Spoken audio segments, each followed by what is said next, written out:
So let's say you're trying to buy a house in 10 years. In year 9, you need your portfolio to be almost the same amount as the cost of the house. Oh, yeah. So that you can be able to sell the thing and buy the house.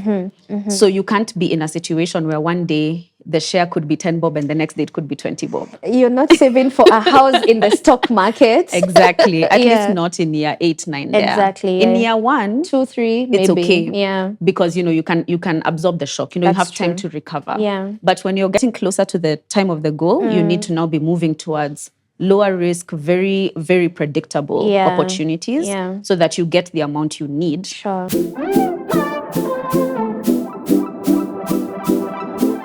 Hi, everyone. Welcome to the Smarter Tomorrow podcast. I'm very happy to have you back on here on our 4th episode, Smart Investment Decisions Part 2. Today, we are focusing on the decision-making process and how to choose investments, either based off of where you are in life or even your income or the level of income. And I'm joined by my amazing friend, Val Njoroge of Africa's Pocket. Welcome, Val. Please tell us a bit about yourself, who you are, and what you do. First, thank you so much for having me. My name is Valentine Njoroge, Val Njoroge. I'm the CEO and co-founder of Africa's Pocket. And what we are is a financial wellness company. We have online courses and we help you plan your finances and invest towards your goals. And our mission is that we want to work with about 2 million Africans in the next decade to help them reach their financial goals and even go beyond that. Yeah. So what we really want is to help people move from one economic situation to another. So if you're middle class, you get into rich. If you're rich, you get into high net worth and so on and so forth. That's amazing. What inspired Africa's Pocket to begin? Where do I start? I used to get the number one question I get actually till today, because I'm sort of the money person in my circles, is where do I start? Where do I invest my money? What's the best investment? And Africa's Pocket was born out of a need to answer that question. And that's why we really started with education and helping people gain the knowledge that they need to be able to answer that question. Where do you start? Yeah, where do you start? I love that you've mentioned that, because my first question for you is there such a thing as a right investment? Like, how do I choose an investment? Am I considering like my age, my income? I know all those things play a role, but like, is there such a thing as like the ideal portfolio that you're like, yeah, this is the one, do this kind of an investment? Is there such a thing as a right investment? This is my favorite question to answer because true to my finance background, you have to say it depends. So I like to give the analogy of fitness. If you're trying to lose weight and somebody asks you, what's the best exercise for me to do? Is it sit-ups? Is it squats? No, it's a combination of many things. And so I prefer to think about an investment strategy rather than a specific investment opportunity as right for you. Oh, I love that. So it's not just about picking this, that, and the other investment. It's about deciding what my investment strategy should be or what it should look like. Exactly. I think we're going to get straight into that. Like, how do you determine, especially because not everyone is that. You see, I'm in finance. I understand these things, but majority of our audience they probably don't have like a finance background. So should I go to a person to do this for me? If I don't have like the resources to do that, what should I consider when I'm trying to come up with like a bare minimum, let's call it level 1 investment strategy? Yeah. I love that question because I want to answer it in a way that everybody can kind of apply the knowledge without needing to spend money even on a professional. I'll use another analogy. I say thinking about investment is like taking a trip. So you can decide, I want to go to the beach. That's a super vague goal, you know? Which beach are you going to go to? Are you going to go to Kilifi? Are you going to Mombasa? When do you want to go? In what amount of time? So the first thing I always tell people to do is get clear on what you want and where you want to go and when. So instead of saying, I want to go to the beach, we start saying, I want to get to Mombasa in under 10 hours. Then now you can start making a plan. So you're like, okay, if I need to get there in under 10 hours, I know Mombasa is 500 kilometers away. So if I'm getting there in 10 hours, I need to be moving at 50 kilometers per hour. Yeah. Then you say, okay, I'll need a break or two. So maybe I need to allocate an hour for breaks. So instead of 50 kilometers per hour, now I need to go at 55. Then you have a plan. You know you're going 500 kilometers away. You know you have 10 hours to do that, so you need to be moving at 55 kilometers per hour. An investment strategy is the same. Yeah. You need to have somewhere you're going. You need to know how much it costs. That's the 500 kilometers equivalent. You need to know when you need to get there. So that's a target date. And then you can now calculate how much do my investments need to be growing by every year to get me there on time. Yeah. Yeah. So for me, that has to be the first step. I love that you mentioned that because I am such a fan of goal-based investing. Like you can't just say, and I mean, we are both on social media and I'm pretty sure you keep getting this question. Hi, Val, I have 100,000. Where would you recommend I put this money? I hate that question, for lack of a better word, because there's so many things I don't know. I don't know if you're in debt or not.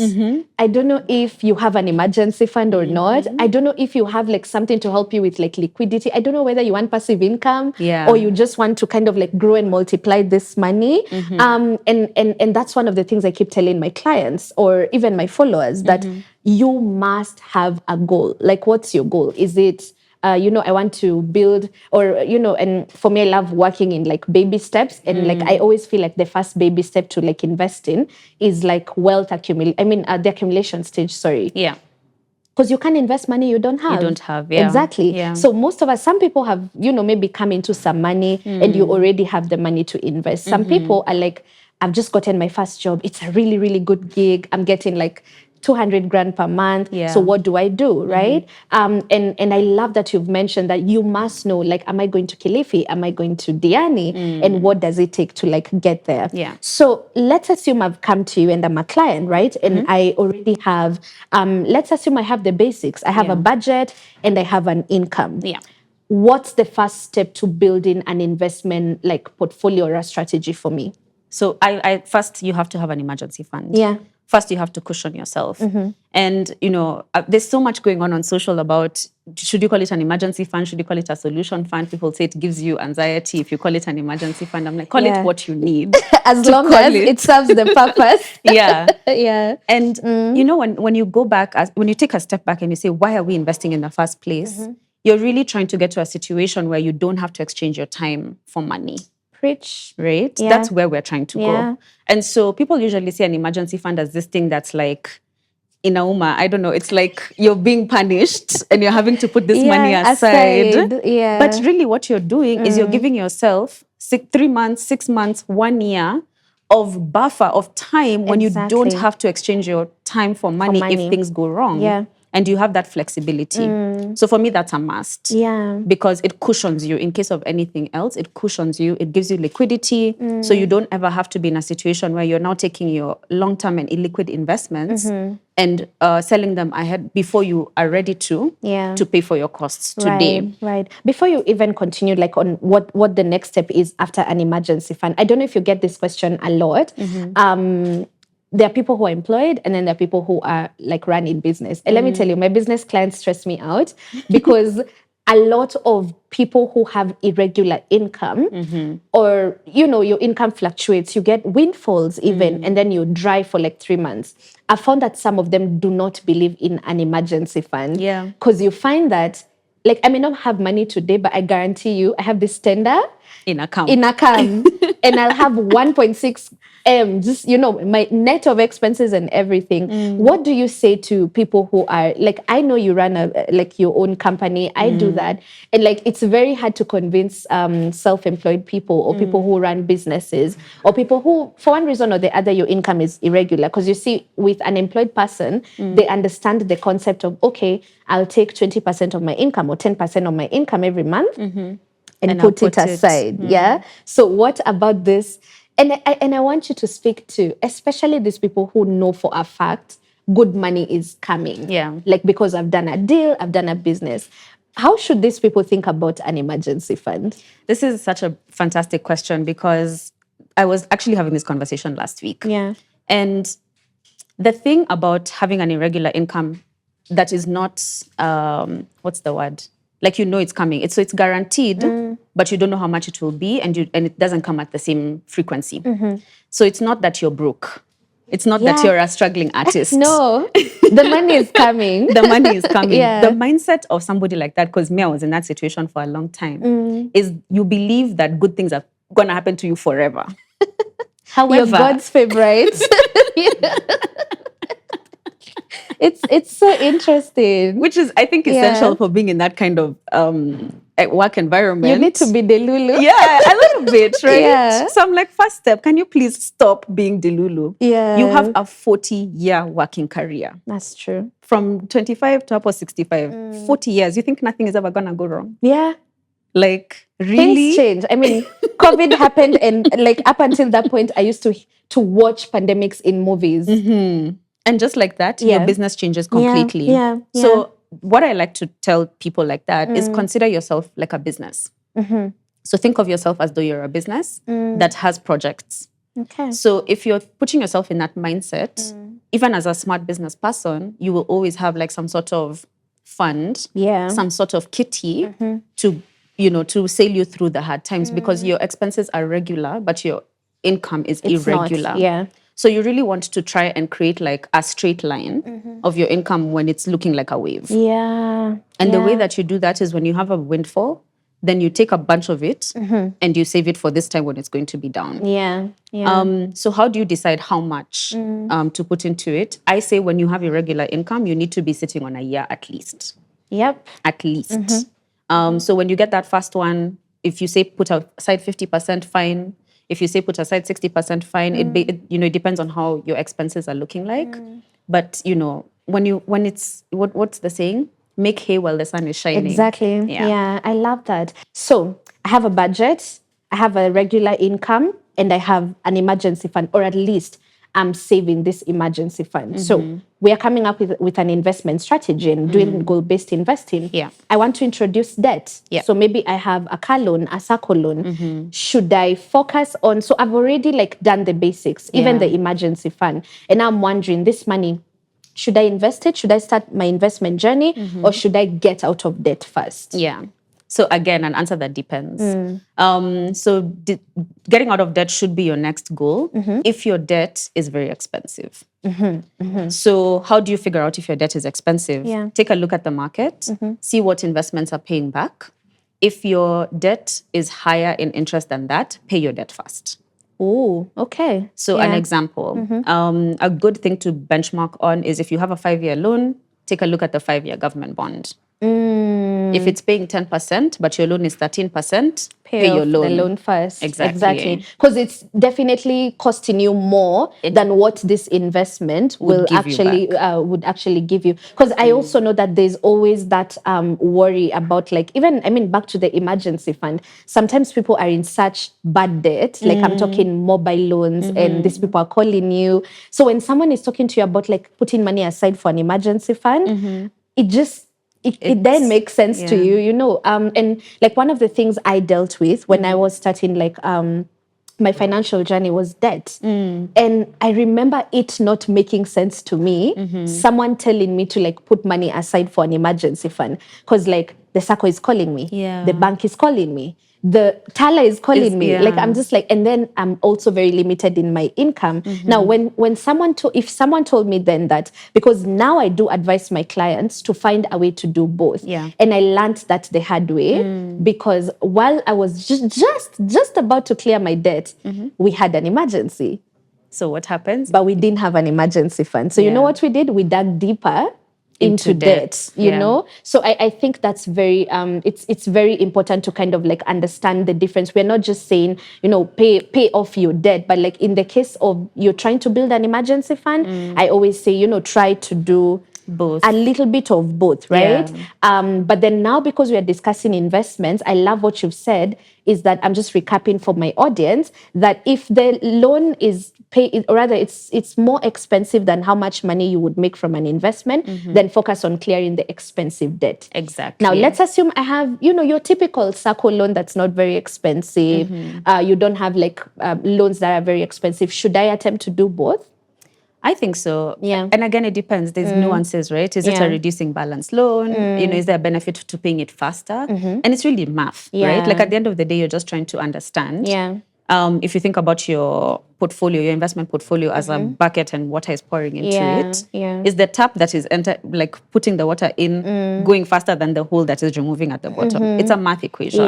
Yeah. And that's where if you have a complicated situation, I would say talk to someone. Exactly. It's worth it. Yeah, it definitely is worth it. Yeah. It definitely is worth it. Now, I read something interesting some time back about how you should distribute your portfolio depending on your age, right? And it said something like, say I'm 30 right now. I take between, let's assume 0 to 100 years. If I'm 30 right now, at least 30% of my investment portfolio should be, say, like low risk or conservative. But because I have so much time ahead of me, then I should focus, say, 70% of my portfolio in medium to high risk assets, just because I have better chances at taking advantage of like investment returns. What is your philosophy around like investments for like, say, a young professional and someone who's way much more advanced in age? So I'll go back to the first point we made around goals. Yeah. It depends. Because you could be a 30-year-old who has a goal to retire at 45. And you could have a 30-year-old who has a goal to retire at 65. That's different. Your investment strategy is different. Yeah. And so I think that the idea of investing based on your age today is something that is being, we're stepping away less and less from that and really focusing more on goal-based investing. Yeah. So it's really about how much time do you have for this goal rather than what is your age. Yeah. And of course, your age factors, but really the time that we're looking at is from today till the day you achieve the goal. And then that is how you do your investment mix. But to answer the question around allocation, essentially what you should be doing is as you get closer to your goal, you're trying to get more and more liquid and therefore take less and less risk. Because so let's say you're trying to buy a house in 10 years. In year 9, you need your portfolio to be almost the same amount as the cost of the house. Oh, yeah. So that you can be able to sell the thing and buy the house. So you can't be in a situation where one day the share could be 10 bob and the next day it could be 20 bob. You're not saving for a house in the stock market. Exactly. At least not in year 8, 9 there. Exactly. In year 1, 2, 3, maybe. it's okay. Yeah. Because, you can absorb the shock. You have time to recover. Yeah. But when you're getting closer to the time of the goal, you need to now be moving towards lower risk, very, very predictable opportunities so that you get the amount you need to buy the thing you need. Yeah. I'm picking up on something. Now I get why it's very hard for some people to decide on investments because no one ever takes you through figuring out what you want. Yeah. Because I'm thinking, I feel like all of us just get money and we're like, so where can I get the best return? Where can I maximize on this money? I want to double or triple this amount. But like a lot of us don't think, okay, fine, I have X amount of money. What do I want by the time I'm 30? Yeah. What do I want to achieve by the time I'm 40? Or what do I want to achieve by the time I'm 65? Do you like have a formula for kind of like, I would call that investing for dummies, Like, how do I figure out what I want? I know how to do that, but like if you're speaking to someone who absolutely doesn't, like what are some of the things that like major life goals we should consider? Is it marriage? Is it like children? Is it, I don't know, what are the major life milestones that someone should consider? That come about. That come about that should actually impact how you invest. Yeah, so this is a big part of what we do at Africa's Pocket is help you get clear on what you want and then add a layer actually of values because what we found is that even when you tell someone, tell me your goals, a lot of the time, imagine the goal is not theirs. It's society's goal. It's a parent's goal. Yeah. It's something else going on. So they don't actually really, really, truly want it. And therefore, you cannot be consistent in investing towards it. Ooh, that's powerful. Yeah, because the minute something else comes, it's shiny because it wasn't actually your thing. Yeah. So that's the first thing I would say is take time. People really want to rush into, okay, I want a house, but it's going to be a 10-year period of saving for this house, but you don't take 1 year to decide if it's really, really true that you want a house, if it's actually aligned with your values. Yeah. So that's number one for me. Understand who you are, and that will help you figure out what you want. That's good. Yeah. Yeah. So that's one. That. Yeah. But the categories, so the ultimate reason why we're investing is so that one day you can stop working. We call that retirement. where working is optional. Exactly. Yeah. Retirement, financial freedom, work optional, whatever. So if that's your final destination, that's the farthest you're going to go, I would say start there. Yeah. Why? Yeah. Because you can take advantage of compound interest. That's true, if you have the time. If you have the time. So start there. So retirement has to be number one, or whatever you want to call retirement. Yeah. Then the second thing that most people spend a lot of money on is their home. And I consider a home sort of almost a subset of retirement because it reduces your costs. That's true. When you no retire. longer have active income. Exactly. And because rent tends to be, 30, even 40% of your cost, depending on where you live. Yeah. So the home is the next big category. Children and their education are another humongous one. Crazy. I ran a poll the other day on my Insta and like what people are paying for school fees. It's wild. Natural birth control. Like it's what? It's actually, most people are spending more on their kids' education than on their home now, which is crazy considering that education should be free. Right. Yeah. But that's a story for another That's day. another story. Yeah. Then from there, what I see tends to be very personal. So it's travel, it's the vehicle, it's those kinds of things. Yeah. It's starting a business, it's very aspirational things. And I think what most people get wrong is they start with the even if you look at Maslow's hierarchy, it's true. they start with the aspirations before they have the basics, right? So you're saying somebody's like, let me buy a car before I have an emergency fund. Doesn't make sense. How will you service the car? Like when it. I love that you've mentioned a home, and I want us to narrow down to liquid versus illiquid assets, right? Because there's a lot of arguments right now, again, on socials about like there are people who are like happy renters. Like all I need to do is generate X amount of passive income and I never have to worry about rent. Yeah. And then there are people who do not believe they have done anything with their lives unless they own land, unless they, you have a house. And I have a lot of like my Kenyan clients say, Susan, mimi nataka tu nikuwe na mali naita kwangu. Like just a roof over my head. It's very important for some people.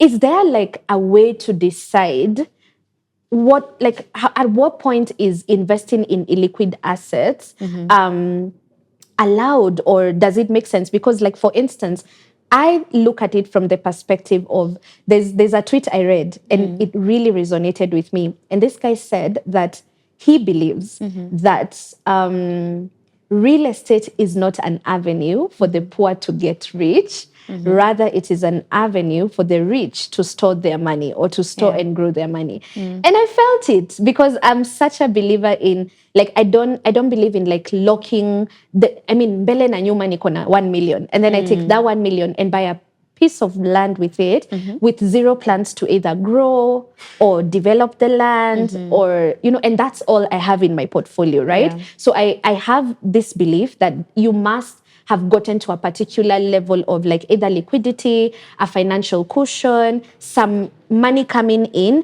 before you decide, okay, you know what I'm going to do with this 3 million?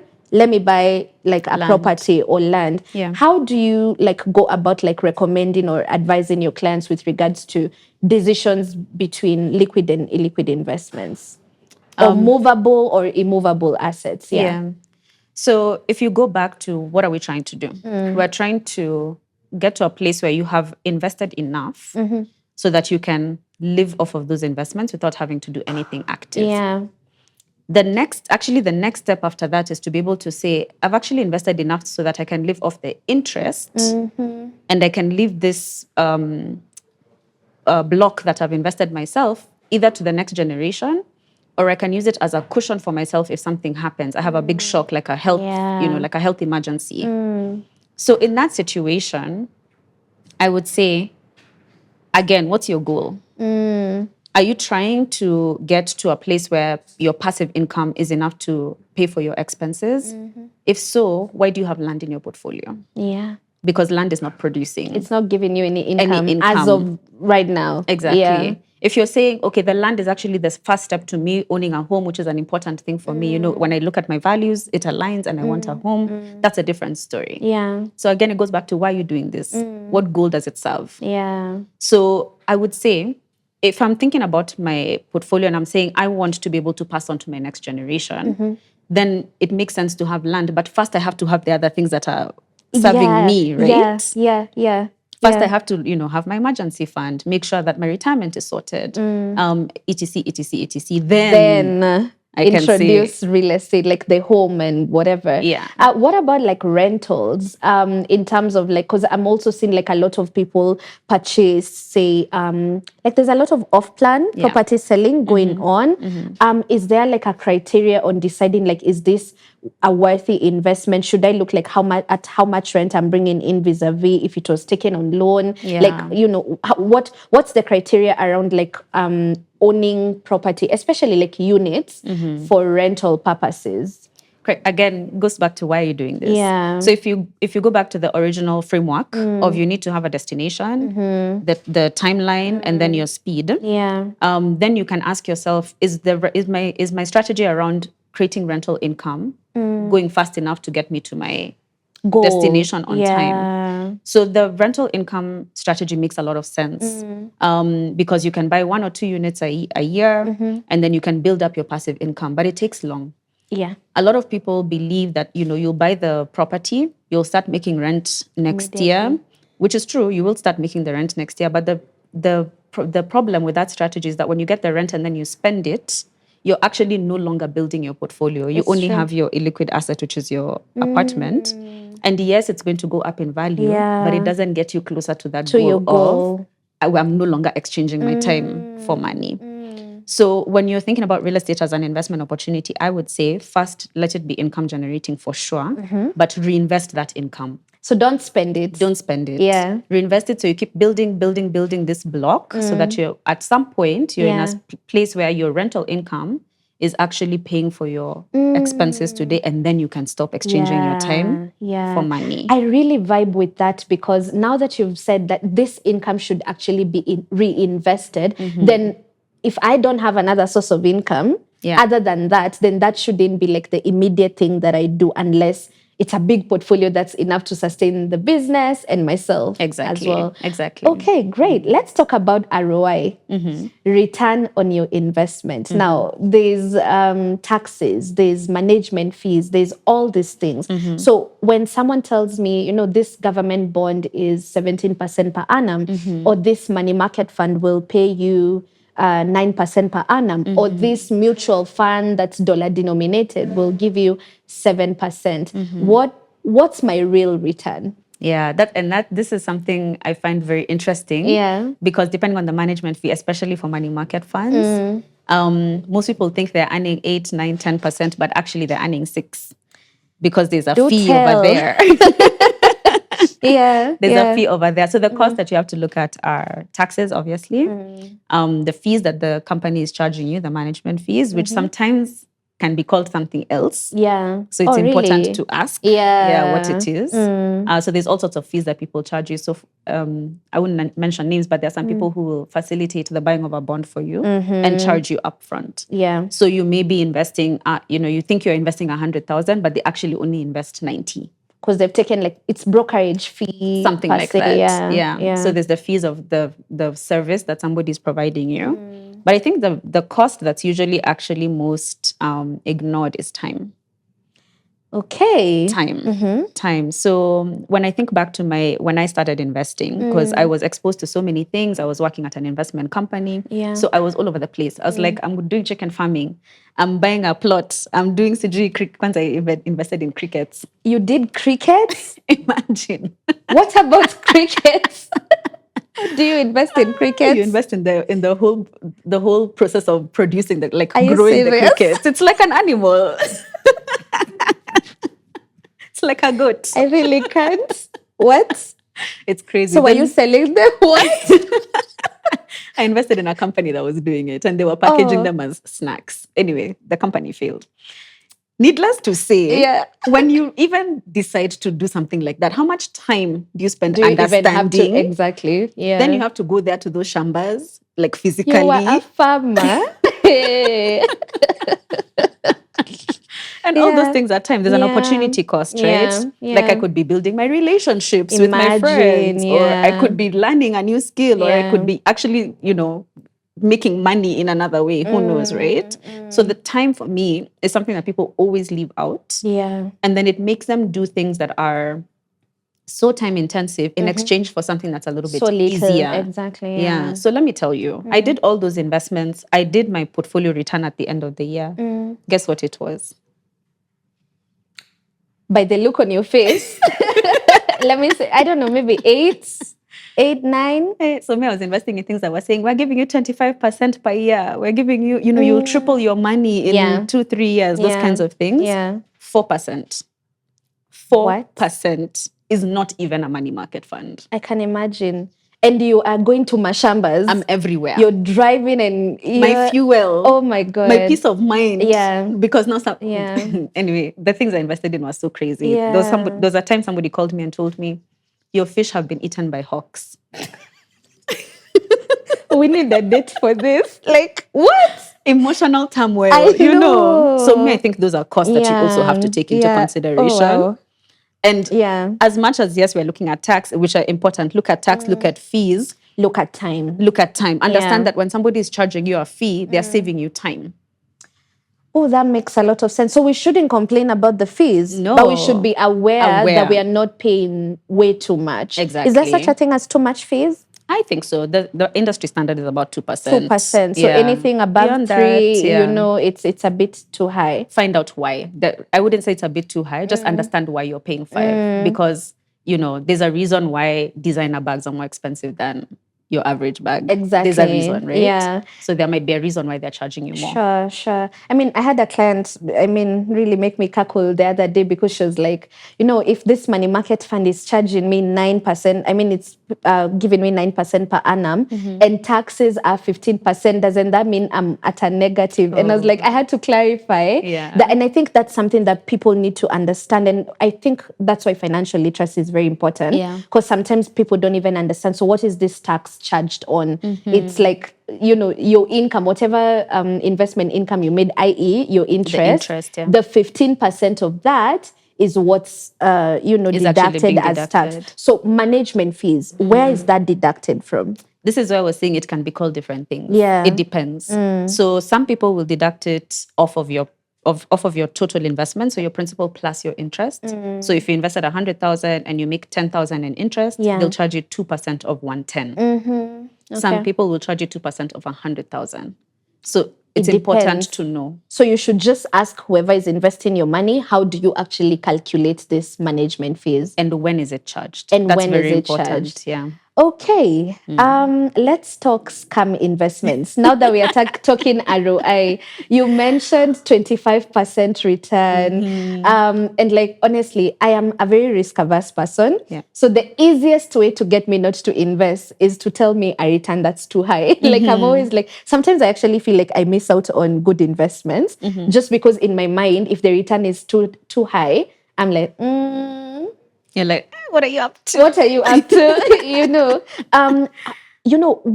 What are things that for you are red flags? And you could tell your clients or whoever's listening to you that I would pay attention if this was happening in an investment because these are red flags of a scam investment. Yeah. So the first one you mentioned is return. I wouldn't say that hearing a high return should make you run away. It should just make you look deeper. So for me, it's like a clue. Yeah. It's kind of like, okay, let me find out why this is. So I would say it's a combination of things. So you have something that's super high return, and then it's very sensational. Yeah. So you should be here. Exactly. They're using a lot of sensational language. Yeah. Even the way they show you how someone else has made the money, it's a very produced sort of thing. Yeah. That's 2. 3, I would say if you don't understand how they're making the return. Because somebody can tell me it's 25% return, but they're telling me because when I lend my money to someone else, they're giving me 7. Then I'm like, okay, so you can pay me back 25. Yeah. So you need to understand how are they gonna pay you. If somebody can't explain how they're going to pay you, how they're generating that return, I'd say go far away. And then for me, the fourth thing is who's the investor, who's the promoter, and what are their qualifications, and most importantly, what is their character? Most importantly, what is their character? Yeah. For me, if I come across somebody who's managing my money, whether it's investing in a business or whatever, and there's a question mark about how they've handled money in the past, before, I can't. Because actually, every single time I've lost money, it's either because I didn't understand what I was investing in. I didn't understand how I was going to get the money back. Or you ignored. Or the person. Yeah. Oh, wow. Because where there's smoke, there's fire. Yeah. I mean, every time I find that very ridiculous, honestly, because I feel like even in Kenya, so many people have lost money. And according to me, I feel like some of those instances shouldn't have happened because everything was there for us to see. In terms of, this has happened in the past. This is what people are saying that happened to them in this investment. Yeah. But then you see it's 18%. You're like, let me go. Who would say no to 18? Exactly. FOMO. Oh my goodness. FOMO is so horrible. And I love that you've also mentioned, I think for me, it's also like understanding the underlying asset of this investment. Because sometimes it's very easy to know that someone's story isn't adding up. Say, for example, someone tells you, oh, this money, there's no risk. We're just investing in real estate. I'm like, so how are you giving me such a high return? Exactly. Or, this is no risk. It's just T-bills. But then I'm like, I know for a fact no treasury bill will give me 25%. Like it doesn't add up. So I feel like also understanding the underlying asset of the investment and then like having a rough idea of what the average rate of return in the market for that asset usually is. So you can actually tell, I mean, okay, fine, this makes sense, or this is absolutely like there's something that doesn't add up. I guess that's where financial literacy comes in. This has been such an amazing conversation. Now, I know we usually get like a lot of questions in terms of like, where do I start? Where do I invest? And I know that Africa's Pocket have like this amazing offer and this product that helps people like invest. In conclusion, could you kindly tell us a bit about like what you're currently doing to help ease in or make this process easy for people who are, again, investing for dummies? What are you guys doing in that regard? And then maybe you can tell us where to find you, your contacts, your socials, anything. So thank you. So with Africa's Pocket, we have two main ways that we help you. The first is through education. So you can take one of our online courses and we will take you through all of these concepts so that when you do go out to invest, you know what to ask, you have the information you need to be able to assess whether something is right for you or not, and you know how to plan. Then the second and the most prominent way that we help you is through planning and actually investing. So we have an investment platform. When you get into it, we help you come up with your goals. So we'll actually tell you how much do you need to retire and how much do you need to put away every month to reach that goal on, in the time that you've told us. Or you tell us you want a house. We actually tell you this is how much you need to put away every month. And then we will take those funds and invest them for you in the right mix of assets that will get you there in the right speed. Oh, wow. So this is the service that we provide. And we work with different asset managers to do the actual investing. So we're not putting money in Mogodas and things like that. We're really, really using the expertise of, our country's financial analysts to find you the best opportunities, to vet them, and to make sure that they're safe. Okay, and that's what we do in a nutshell. So you can find us on social media at Africa's Pocket. And we have a newsletter that, is one of my joys of life, writing it, where every single week I talk to you about how to do better with your money. That's amazing. Thank you so much for joining us. Hopefully we can have you on. I mean, investments, I feel like you can talk on and on and on. We've not even scratched the surface of it. But guys, I hope that this episode was insightful for you, that you learned a bit about how to do gold. I mean, if you've taken anything from today's episode, it's definitely be clear on your goals, what you want, when you want it, how much it will cost you. And once you've understood that, it becomes a bit easier to choose your investments or, to build an investment portfolio that's actually curated to your goals. So thank you so much for joining us. And I will see you on the next episode of the Smarter Tomorrow podcast. Stay safe.